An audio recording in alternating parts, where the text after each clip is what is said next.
Assalamualaikum warahmatullahi wabarakatuh. Kami dari kelas 7E Akuntansi Fakultas Ekonomi dan Bisnis Universitas Pakuan. Kami akan mempresentasikan pelanggaran etika bisnis dan profesi pada PT Nike. Jadi PT Nike ini atau Nike Inc. adalah sebuah perusahaan multinasional yang memproduksi peralatan olahraga terbesar di dunia yang sampai saat ini berpusat di Amerika Serikat. Jadi Nike ini awal tahun didirikan itu pada tahun 1964 oleh seorang pengusaha dan atlet yang bernama Bill Boorman dan Phil Knight.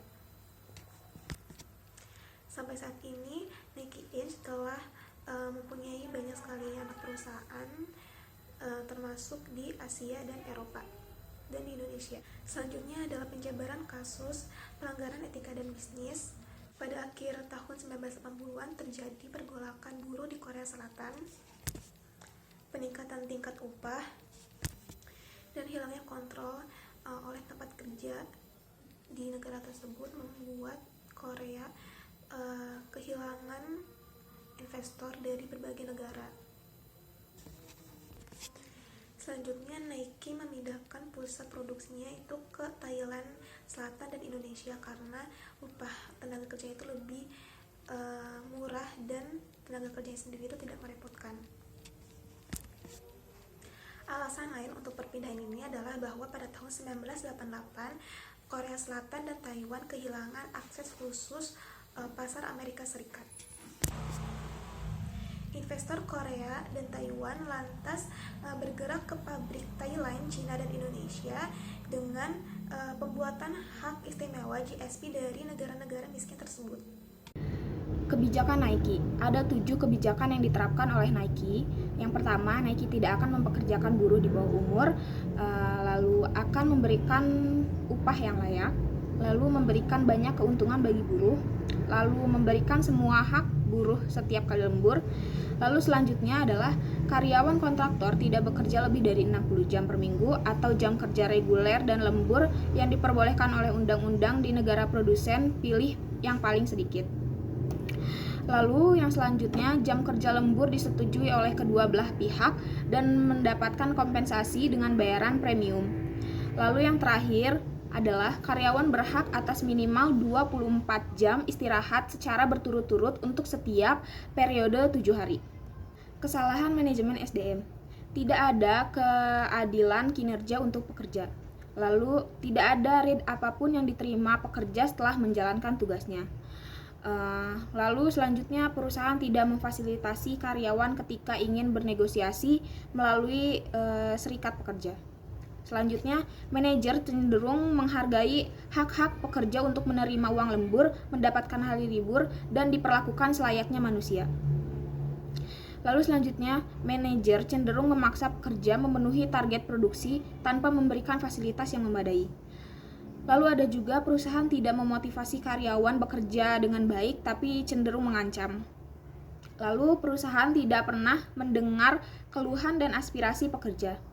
Selanjutnya, pekerja merasa terancam dan terpaksa bekerja karena takut menerima upah lebih rendah.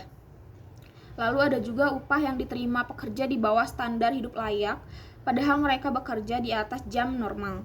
Lalu ada yang terakhir adalah Nike memperkerjakan banyak anak di bawah umur demi meningkatkan kapasitas produksi dengan harga murah. Lalu selanjutnya ada dampak yang terjadi. Pertama, kualitas dan kuantitas produk yang dihasilkan menurun berkelanjutan. Lalu yang kedua adalah pekerja tidak layak pada perusahaan dan dengan cara apapun berharap perusahaan bangkrut. Lalu yang ketiga, pekerja akan beralih dengan cepat saat ditawarkan pekerjaan dengan tingkat upah yang lebih tinggi. Selanjutnya, pekerja sangat perhitungan pada perusahaan dan cenderung malas bekerja jika tidak sesuai dengan job description mereka. Lalu yang selanjutnya, konflik kecil internal akan menyulut kemarahan pekerja dan terjadi demonstrasi besar-besaran. Lalu selanjutnya, pekerja cenderung membolos kerja jika ada peluang. Lalu yang terakhir adalah, seperti yang telah terjadi, pihak penanam modal Nike Internasional akan memutuskan kontrak kerja karena kualitas menurun. Lalu selanjutnya ada langkah-langkah perbaikan dari segi pemerintah, yaitu melakukan perbaikan moral pemain pemerintah untuk menegakkan peraturan, lalu meninjau ulang upah minimum regional untuk pekerja dan menciptakan tenaga kerja yang terampil dengan melakukan pelatihan. Lalu selanjutnya ada dari segi produsen.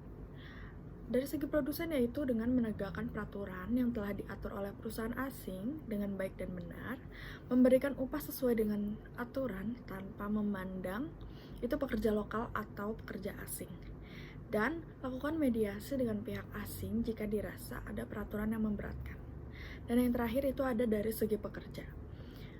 Kita harus memberanikan diri untuk mengungkapkan apa yang terjadi dalam perusahaan melalui NGO terkait bekerja dengan loyal dan baik sesuai peraturan perusahaan, dan jika memang sudah tidak sanggup menerima beban pekerjaan maka disarankan untuk mengundurkan diri. Lalu yang terakhir ada kesimpulan.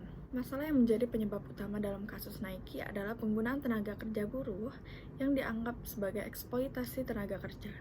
Nike terlibat dalam sebuah kontroversi atas penggunaan buruh murah di negara-negara berkembang untuk membuat produk dengan biaya yang lebih murah. Masalah outsourcing ini diperkeruh dengan bocornya laporan rahasia oleh Ernst & Young yang mengaudit Nike dan perusahaan-perusahaan milik subkontraktor Nike di Vietnam yang diinformasikan melalui media bernama Global Exchange, di mana laporan ini mengungkapkan gambaran suram tentang suasana kerja yang tidak kondusif dengan memperkerjakan pemuda di bawah umur dengan jam kerja yang lama tetapi dengan upah yang sangat minimum atau sedikit, serta terkontaminasinya para pekerja oleh bahan kimia yang menyebabkan menderita masalah pernapasan. Negara yang dijadikan produksi dengan menerapkan upah yang rendah untuk buruh, hal ini dilandasi oleh alasan kualitas pekerja memang masih rendah, jumlah pengangguran yang masih banyak, dan memperkuat keunggulan kompetitif bangsa sebagai tempat berinvestasi yang dapat mereduksi biaya produksi. Perlu adanya manajemen sumber daya yang baik antara pemerintah, kontraktor atau produsen, dan juga pekerja untuk mencapai target dan memenuhi peraturan dari perusahaan asing penanam modal. Namun, harus tetap dikritisi jika terdapat peraturan yang memberatkan pihak lokal. Sekian dari kelompok kami. Assalamualaikum warahmatullahi wabarakatuh.